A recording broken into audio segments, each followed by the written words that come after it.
सभी श्रोता बंधुओं को मेरा हार्दिक नमस्कार। आज मैं आपको किसी भी तार का व्यास मतलब मोटाई नापने के लिए बताऊंगा। आप सामने देख सकते हैं, यह तार है। इस तार में इस प्लास्टिक के कवर को जब मैं हटाऊंगा, मैंने हटा दिया है, तो आप देखते हैं कि ये जो छोटे छोटे पतले पतले तार हैं वो कई हैं, एक से अधिक हैं। अगर इसको गिने तो 1 2 3 4 5 6 7 8 9 10, इसकी संख्या 10 होती है। तो ये 10 पतले पतले तार जो हैं, इसको स्ट्रैंड्स कहा जाता है, स्ट्रैंड्स। तो आज मैं आपको इसी स्ट्रैंड का मोटाई मतलब व्यास नाप कर दिखाऊंगा कि कैसे नापा जाता है। तो सबसे पहले इसको नापने के लिए जिस इंस्ट्रूमेंट की ज़रूरत होती है उसे माइक्रोमीटर कहा जाता है। आप सामने ही जो देख रहे हैं ये चीज़, यही माइक्रोमीटर है। इस माइक्रोमीटर में ये देखिए 2 पॉइंट हैं जो आपस में एक दूसरे के संपर्क में आते हैं और घुमाने के बाद ये पीछे हटते हैं। इन दोनों पॉइंट्स को अनव्हील कहा जाता है। फिर यहाँ देखिए, यहाँ पर ये जो अंदर का भाग है और ये उसके ऊपर में बाहर में मूव करता है। तो ये अंदर का जो भाग है, इसमें एक मेन लाइन है, इसको डेटम लाइन कहते हैं। और इस पर ही जो छोटे छोटे लाइन बने हुए हैं, डिवीज़न हैं, इसको एमएम कहते हैं। ये हर डिवीज़न यहाँ 0 लिखा हुआ है, 0 और फिर 1 2 3 4 5, ये 5वां डिवीज़न है।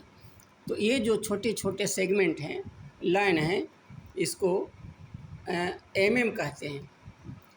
अब दूसरा बात याद रखना है कि जब हम इसको पूर्णतया क्लॉकवाइज में घुमा करके अंत कर देते हैं, पूरा मतलब इसको कस देते हैं, तो ध्यान यहाँ यह देना होगा कि हमारा ये जो डेटम लाइन है, उसका जो मुख्य लाइन है, डेटम लाइन जो है, उससे ये थिम्बल का 0 डिवीज़न उसके ठीक सीध में आ जाता है। दूसरा बात याद रखना है कि ये जो आपका थिम्बल है उस पर टोटल 50 डिवीज़न है। देखिए ना, 0 के बाद 5 10 15 20, फिर इधर से आइए तो 0 50 होता है। मतलब इसमें टोटल 50 डिवीज़न है।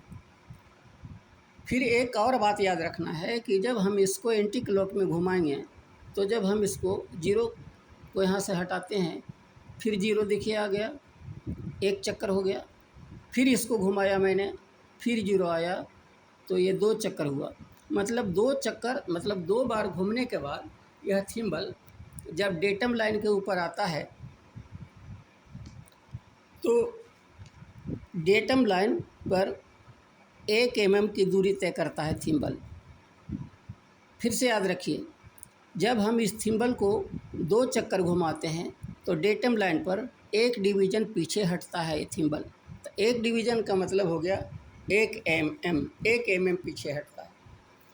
अब हम नापेंगे कैसे तार की मोटाई, सो समझाते हैं।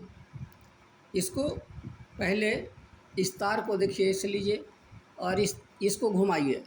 इसको घुमाने के बाद इसके बीच में, यहाँ पर इसके बीच में तार को डालिए और फिर ये रैचेट व्हील को कस दीजिए। कट कर रहा है, इसका मतलब कसा गया। अब करना क्या है कि जब पूरा ये कस दिया मैंने इसे, तो कसने के बाद आप देख रहे हैं कि ये जो डेटम लाइन है उस पर पहले थिम्बल का 0 डिवीज़न था, लेकिन अब क्या है, अब उस डेटम लाइन पर इसका 15वां डिवीज़न आ गया है। इसका मतलब है कि इस तार का जो है स्ट्रैंड जो है ये वाला, उसका व्यास हो गया इसके 15 डिवीज़न के बराबर। हम आप पहले ही बता चुके हैं कि इसका जो 100 डिवीज़न है वह 1 mm के बराबर होता है। मतलब 100 डिवीज़न जब हम इसको घुमाते हैं तो 1 mm डेटम लाइन पर ये थिम्बल पीछे हटता है। इसका मतलब है कि इसका 100 डिवीज़न जो है इसके 1 mm के बराबर होता है। अब आप समझ सकते हैं कि इस थिम्बल का जो 1 डिवीज़न है उसका वैल्यू होगा 1/100 मतलब 0.01। 0.01 जो है 1 डिवीज़न का वैल्यू हुआ, इस थिम्बल के 1 डिवीज़न का वैल्यू हुआ।